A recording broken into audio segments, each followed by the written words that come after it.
Méditation du 19 février. Une liste pour commencer. Aussi, mes frères, efforcez-vous d'autant plus de confirmer l'appel qui vous a été adressé et le choix dont vous avez été l'objet. Si vous faites cela, vous ne trébucherez jamais. 2 Pierre 1, verset 10, version Nouvelle Bible Seconde. Je n'ai aucun doute sur le fait que Pierre était pleinement convaincu que le salut dépendait de la foi en Jésus. Mais pour lui, une telle foi s'accompagnait d'un processus de croissance spirituelle. Un tel processus forge un caractère plus proche de celui du Christ. Dans 2 Pierre 1, les versets 5 à 7, il est dit « Pour cette raison même, faites tous vos efforts pour joindre à votre foi la force morale, à la force morale la connaissance, à la connaissance la maîtrise de soi, à la maîtrise de soi la persévérance, à la persévérance la piété, à la piété l'affection fraternelle, à l'affection fraternelle l'amour. » Il termine par « Si vous faites cela, vous ne trébucherez jamais. » Nouvelle Bible Seconde. Et c'est ainsi qu'avec Jésus, on peut grandir de manière cohérente et stable. Comment Pierre écrirait-il cette liste de nos jours? Je pense que ça pourrait être quelque chose comme: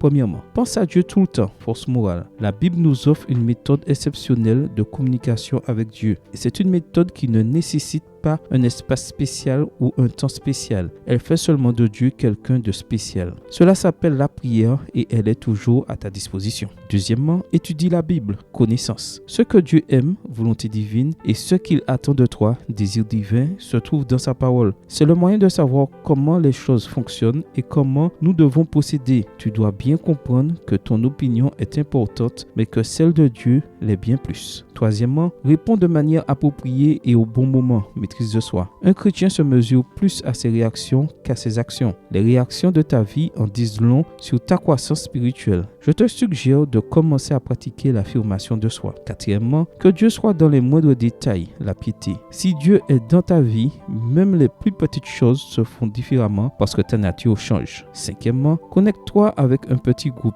affection fraternelle. La religion se vit aussi en groupe.